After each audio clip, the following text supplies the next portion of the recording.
Hello, everyone, and welcome to this podcast from ICANN Media. I'm your host, Rob Hislop. We're here tonight at the Oil and Gas Awards Gala taking place at the Westin Hotel in Calgary. Joining us right now, Oliver Bridgen, and you're with the Oil and Gas Awards. That's correct. I'm the Chief Operating Officer and I've been working with the initiative for the last 3 years. Okay, so Oliver, tell me a little bit about the Oil and Gas Awards in case people aren't familiar with it. So we founded the initiative 3 years ago, initially starting in the US, covering the 6 main oil and gas producing regions, and we host a very similar program in the Rocky Mountains in Denver, in the Gulf Coast region in Houston, the Northeast in Pittsburgh, and in Oklahoma, Bakersfield, California, and also in Dallas. And essentially it brings together the leading companies within the region that have been voted by a very large panel of judges as deemed as kind of best in class across a whole number of different categories. There's about 25 categories, all recognising leading companies that focus on environmental stewardship, health and safety, and corporate social responsibility. So why did you decide to go ahead with something like this? How did this come about? So my co-founder, Daniel, the chairman of the Oil and Gas Awards, have been working in North American oil and gas conferences and built up a number of contacts, and it became very apparent over time that the industry was receiving so much negativity in the press the whole time, and the public perception of the industry was probably at an all-time low, with a lot of advances in technology, with hydraulic fracturing. There was a massive kind of public perception issue, and it didn't take us long really to identify that actually the industry is operating very responsibly, and if you go into the hall tonight, you'll see there's hundreds of companies in there that are doing everything they can on a daily basis to ensure that they are working responsibly in terms of looking after the environment, looking after their staff, and also the communities in which they're operating in. So it became a bit of a no-brainer for us to provide the industry a platform to really celebrate their achievements and create some very positive press. So that's the reason we're here. Okay. So this is the inaugural Canadian event. Tell us what people have to look forward to here tonight.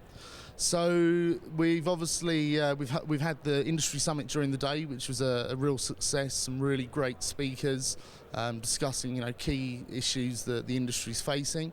And then in terms of tonight, we've been very lucky. We've had to start the evening the Honourable Lieutenant Governor, who's just been in her position for the last couple of weeks, come and join us as our guest of honour, and everyone's in there at the moment enjoying an absolute 5-star banquet meal, and we'll be shortly starting the actual presentation, where around 70 companies are going to be recognised, that have been judged by the panel of judges as leaders in each of the categories, and the winners are going to be announced, and they're going to be stood here where we are shortly, providing us with a similar interview of their achievements. So what sort of categories are you looking at here? So there's as I said, there's 25 categories, and it really covers the entirety of the upstream and the midstream. So there's categories for the upstream, the E&P and midstream companies, and then all the service providers that contribute towards the overall responsible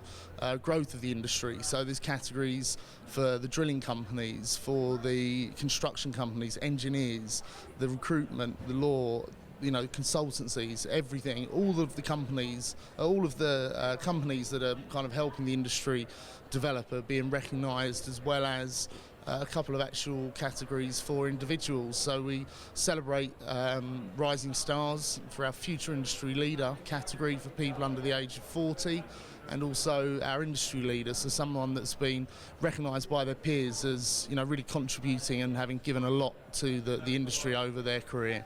So these are 2 people then that know they're getting awards tonight. Everybody else is waiting to see. The industry leader. Only the industry leader. Yeah, it's only that one category. They themselves know. Nobody else knows. Okay. So if you don't mind, because this will air after the awards are done, can you tell us about the person who was chosen as the industry leader and why he was chosen? So yeah, he's a chap that's been working in the industry for many, many years now, and his organisation provides services and products that really improve health and safety and environmental kind of issues on the drill rig. And he's a very kind of worthy winner. I'm not going to tell you who he is. You can actually tell us because it, again, you will give the award out before we say it. So we're just curious, because we're not going to get a chance to interview you again later. So if you could tell us who won and again why this person is deserving. Yeah, so the chap's name is Quinn Holtby. He's the CEO and founder of Catch Can.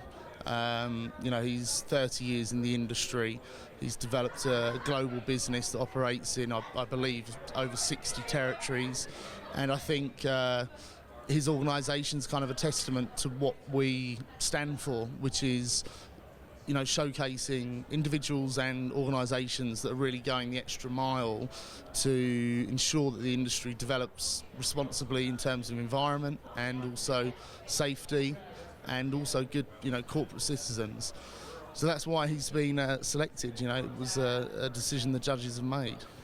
So we will get the list of the other winners from you later, and then we'll put all of this up on our website, but I promise it won't be done until after the awards are done as well. Oliver, thank you so much for your time. Lovely. Good to meet you, Rob. Thank you. We've been chatting with Oliver Bridgen here on iCan Media.